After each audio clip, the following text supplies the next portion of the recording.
Hey Junior, so I told you that I would provide some more information about MCAS so that you can prepare for next week.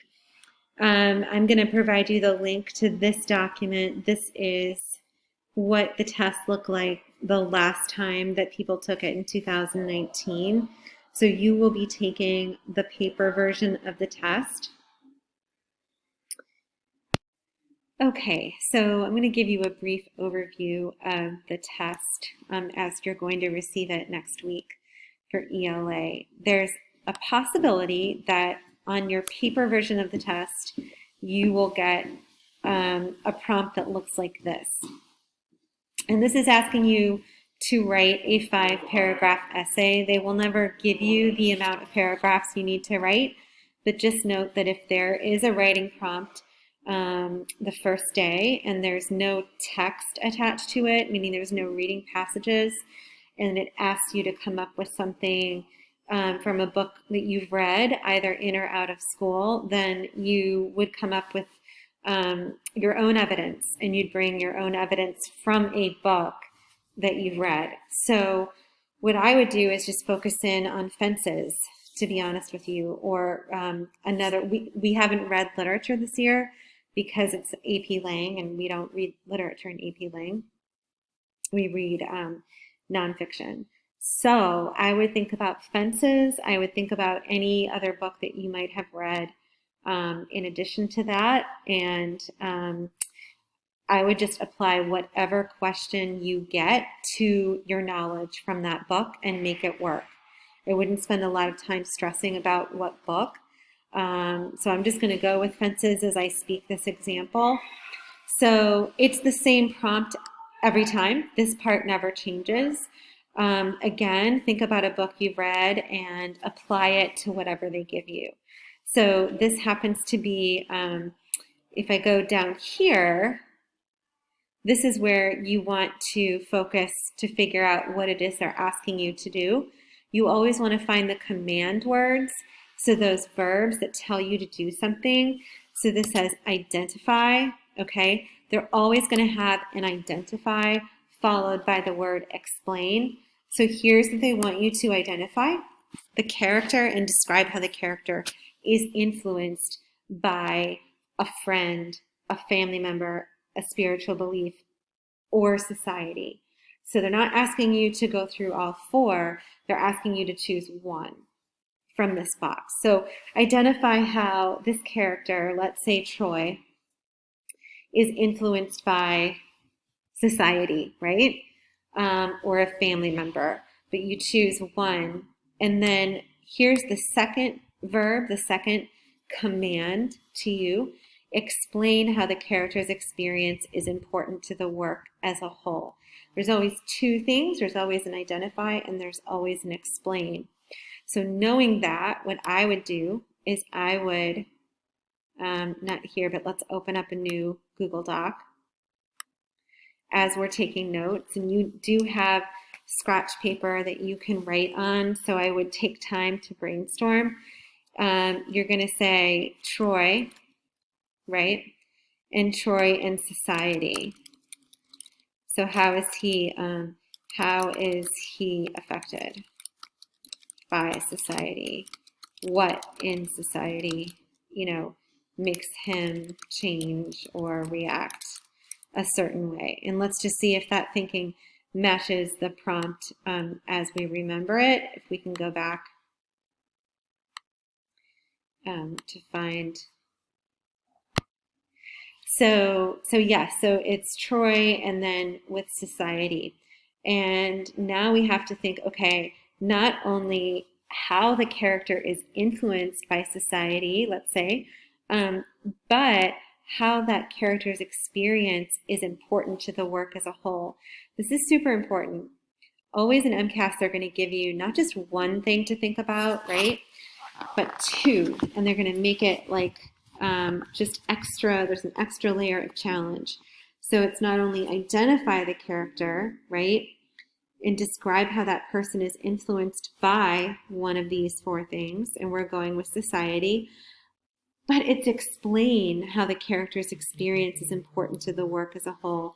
So on these large open-ended essay questions, it will always look like that. And so you have to handle this part of the prompt. If you leave out this part of the prompt, you will not get your full credit. So if I go back to my brainstorming, yes, I'm talking about this, but then I also have to address how this character affects the work as a whole, right? How this experience is important to the work as a whole. So I'm going to say, how does Troy's experience with society, and we know that it's negative, right? Experience with society, based on my reading of the play, affect the entire play and what happens. So that's important. This language here, affects the work as a whole, is like kind of a weird way, an MCAS way of saying, how does it relate back to the entire story? Okay, so most of the prompts are going to have that piece to it, but that's what it means. So if we have to write a 5-paragraph essay, I know that my introduction, I'm going to give some background info about, maybe start big with society and how society can hurt or help. And then I'm going to give some info about Troy and background on the play. And then I'm going to end with my thesis, right? And my thesis I'm going to take really from the prompt, right? And I always want to fact check it against the prompt to make sure that I'm addressing the entire prompt in my thesis. That makes sure I have that ensures I have a very focused essay. So I'm going to say, Troy in the play Fences is negatively affected by society's racist racism. Actually, I'm going to put by racism in society, which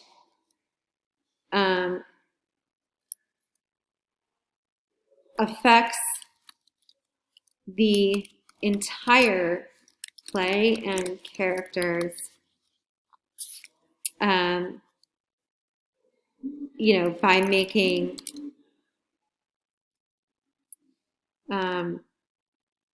by pushing Troy to ruin his family. Not the best thesis, however, in the moment, it's fine. So what does that mean? Well, I do have my introductory paragraph, but now I need my first body. And remember, each body needs a universal idea in its topic sentence. So the first topic sentence can be one way that Troy is negatively affected by racist society, and how he in turn, because of this way, brings ruin to his family, or ruins his family. Notice then in the topic sentence, I'm sure that I have both parts of that prompt, not only talking about how he's negatively affected by society, but because of that, he brings downfall to his family. I'm copying it and pasting it because I have 3 body paragraphs, and all I have to do is think of each body paragraph is one way. However, that way needs to be a universal idea and not an example, right? Examples don't lead a body paragraph. Examples are within the body paragraph. So one way that he's negatively affected by a racist society might be, he is kept down by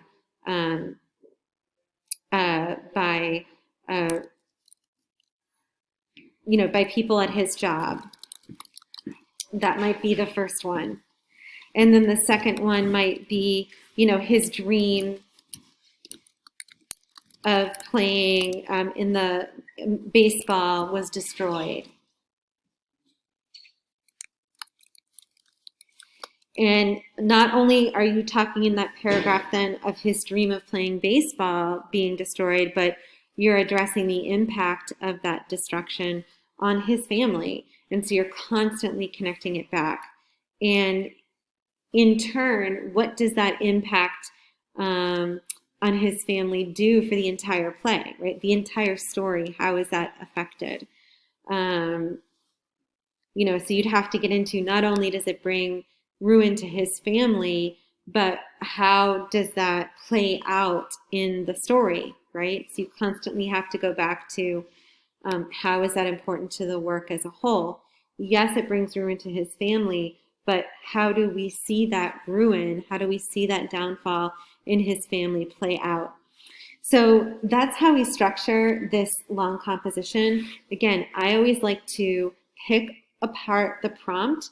You're always going to have an identify, you're always going to have an explain, and you're always going to have how is this important to the work as a whole. You can either organize your essay into buckets like this, like one way, one universal idea that stems from the prompt, a second way, and a third way. The other way you can organize your essay, and it's entirely up to you, would be, hey, I'm doing a video for you guys. I'll post it. It's for MCAS, okay? Body one would be directly from here, identify the character. So if you're like totally stuck and you're stressed and you can't work through this version of organizing the essay for the long composition, the 5-paragraph essay, you could do this. Body one, identify the character and really get into who is Troy, what type of, is he a hero? Is he a protagonist, an antagonist? Body two, you could be describe how the character is influenced. I'm taking it directly, chunking it out from the prompt by the person. Body three, explain how the experience is important to the work, meaning is important to the play, to the story, the characters in the play, right? That's what that means when it says important to the work as a whole. How is it important to the work and to the story and the characters of the play? This is a definite possibility, an option for you to organize your 5 paragraphs. Where does it come from? The command words in the prompt, there are always going to be 3 of them, and the words following that command word would be how you're organizing the body. In turn, another way to do that is the way that I described before, which is based on a universal idea, one way that it addresses both parts of the prompt. I would say that this is harder, but this version that's highlighted here is probably going to produce a stronger essay. It's not that this is going to produce a bad essay, it's just that this is going to produce a more nuanced, stronger essay. Okay, now that we've handled that, and this is probably going to be the entire first day, usually in the past. So I'm guessing that that's what you're going to get based on my experience with the past. This is another one. Let's check out this one. This isn't another prompt that was given out the last time they gave the type of test you're taking. Often in works of literature, a character demonstrates loyalty to a person or belief. This is always the same, like I said. You don't even have to worry about that. They're just saying from a book that you've read, either in or out of school, here's your first command word. Select a character who demonstrates loyalty to a person or belief. Again, work with fences. It's the last one you read. Anything will work with that. So who is a character, is Rose is loyal. Absolutely, right? In a well-developed composition, okay, they mean a 5-paragraph essay. Here we go. Identify the character. Describe how he or she demonstrates loyalty. And here's our third command word, explain how the character's loyalty is important to the work as a whole. Guess what? We know that language because the prompt that we just worked with had the same language. So you may choose to design an essay in which the first body is identify the character, the second body is loyalty, and the third body would be an explanation of how that loyalty impacts the entire play.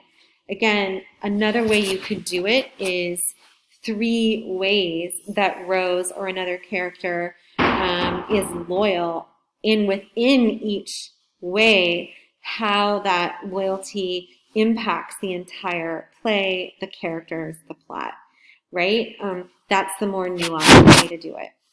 I like to think before I go into an exam of just, okay, 3 ways, that's the way I'm going to go, right? I always can come up with 3 universal ideas and split it. You just need to make sure that you're always going back to the prompt and including everything that's in the prompt in your essay. Okay, so what else did this test look like?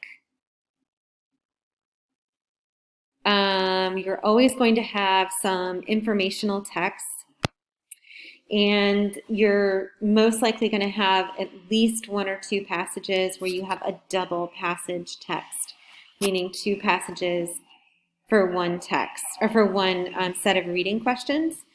Always preview the questions first. So you're going to get this first, right? But I want you to flip ahead until you get to the questions first. And you're always going to make sure that you have a roadmap in your head and see how much mileage you can get out of that one question at a time. Obviously, if we're dealing with a double passage, we have to put it into our brain that we have to get used to, okay, snapping, I spot snapping is passage 1 and story is passage 2, just so I have that in my brain. A double passage is hard because it's you mentally have to split your brain remembering 2 separate passages, right? So I like to deal with 1 passage at a time.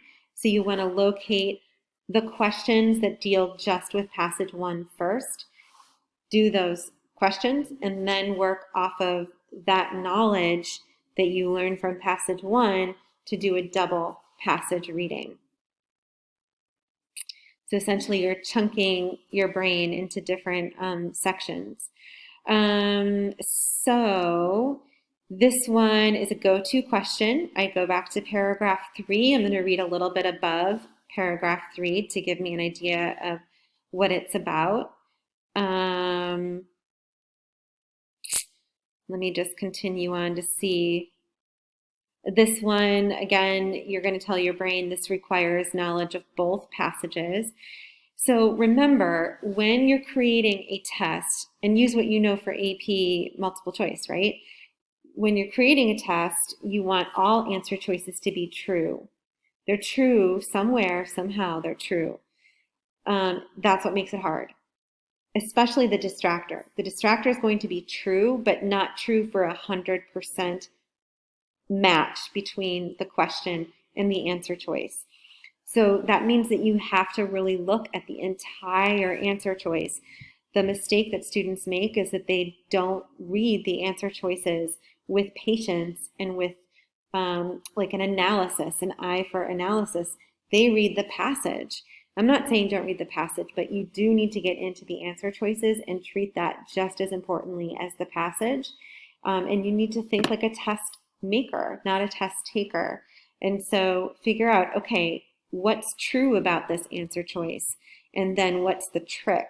What kind of, maybe it references another part of the passage, but not the part of the passage that you've been asked to look at in this particular question. And that's the most likely, the most commonly used trick when people make multiple choice tests. They include pieces from a different part of the text that is true, but not true for that particular question. You are prepared for taking this test, certainly based off of your where you are in school, but also because of the work we've been doing in AP Lang, the same multiple choice strategies apply. So I'm not going to spend too much time on the multiple choice piece of it. If you should get a two-part question, and I'm not sure if you will get it because you're taking an older version of the test. So just know that you may get a part A, part B question. It's super important that you are sure of the part A. Part A will always be a claim, and part B is always going to be a series of evidence choices to support part A. So really, even though you're answering part A first, when you go to do part B, you are basing it against the answer choice you chose for part A, and you still just want to take a moment to reflect, okay, did I get this right? Is there a possibility that another one of these answer choices could work or would work better? Again, I'm not sure if you're going to get a two-part question. I'm also not sure if you're going to get a question that allows you to choose more than one answer choice. Just be careful of when you see a direction in the question. If it says choose three, then choose three. If it says, whatever it says. It's just another lesson to also watch your words in bold. I've talked a lot about positive and negative word charge or feel or connotation to help you use PO when you're answering multiple choice. I would go back and watch the videos on that. There's one strategy where for an informational text, right, you really want to pay attention to the title, to the author, to the info up above, what comes before the text, to the headers, and get a sense of maybe the first couple paragraphs to answer what is the author's or the writer's or the speaker's, if it's a speech, what is their stance? What do they believe in? What is their perspective or their position? That way, I can see that this author doesn't believe in punitive measures such as detention. This writer is spending time and analyzing and writing about maybe restorative practice, meditation. So if I see answer choices that reflect the opposite of that, if I see answer choices that reflect suspension or punitive measures in high schools, I'm going to cross those out. They don't match what this author believes. Again, it's not what you believe, it's what the author believes, and you infer that from these headers, these subheaders, the author's thesis. And remember that in an informational text, the thesis can come at the end. The thesis doesn't have to come at the beginning. Just to note, again, this bolded word, very important, but just to note with mainly except, those questions get confusing, especially except questions. So just take a moment to say, okay, what are they really asking? And put the question in your own words. Don't be afraid to do that because we have to actually own what it is they're asking us. So I am, again, basing my knowledge of this off of, for your year, because of you not taking it last year, off of what I know you would have had. So I'm guessing that you're going to have between 3 and 4 open response passages. So there is the main constructed response, which is the 5-paragraph essay that I went over before. There's no text to that. It's where, remember, you come in with your own knowledge of a book. Then there would be these series of multiple choice questions based on passages. Then after some of those multiple choice questions and passages, you're going to get an open response. So this is text-based. It is also multi-paragraph, and it's important that you indent your paragraphs, make sure there's a clear paragraph mark, because the very first thing that someone's going to look at is how it's presented on the page, its first impression appearance. Don't worry about handwriting. Try to write as best you can, but don't stress if your handwriting, if you feel that it's not great, don't worry. Just try to write as best you can. Capitalize, punctuation at the end. Try to do the right spelling, especially if the spelling is located from the text, like an author's name. State the author in the text. I like to tell students to steal, and the only time you should steal is when you're taking MCAS, but steal from the prompt to begin your essay. So that way you never feel like you can't think of anything to write. Always use what's in the prompt to begin your writing and to guide you. That will also create a focus. So this one, you don't have to read the info in bold. That's pretty obvious. It's there every time. This one is a double text passage, meaning so you'd have to incorporate evidence from both texts. Based on A and B, write an editorial for your local newspaper in which you argue why it is important for teachers in your school to be trained for mindfulness. Again, it's not straightforward like write an essay. So we know what editorials are, right? We're working on that this year. If you don't, you can use the context clue of arguing, right? So you're going to write an opinion. Because it says write for your school, you literally have to do what they say. So you're using first person, you're talking about Excel High School, you are building an argument about why our teachers in our school should be trained for mindfulness. And as evidence to back up your points, you're using evidence from the two articles. So a little bit different. It's not a traditional analysis, at least for some of them. If they say write a letter to your congressman, you would literally say, Dear Congressman, and then you would still use the evidence from the text that you're working with. It would just be under the exercise of a letter. Sometimes they'll say write from the perspective of a character. And so you mentally have to imagine that you are that character in the text. And you have to use pronouns like I, my, as if you were that character. One of the things they're looking for when they ask you to write as somebody else would be the pronoun use. They want to make sure that you really imagine you are.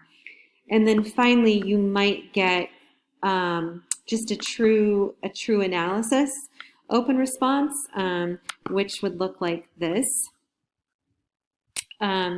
This is after a text, explain what the excerpt, an excerpt is just the piece, right, reveals about this person's character. So it's pretty straightforward, right? And again, I would just open it with stealing from the prompt. So this excerpt reveals blank about the character. Again, here's another example of an open response from a previous year. Again, based on the excerpt, explain how blank's interactions with her surroundings reveal her character traits.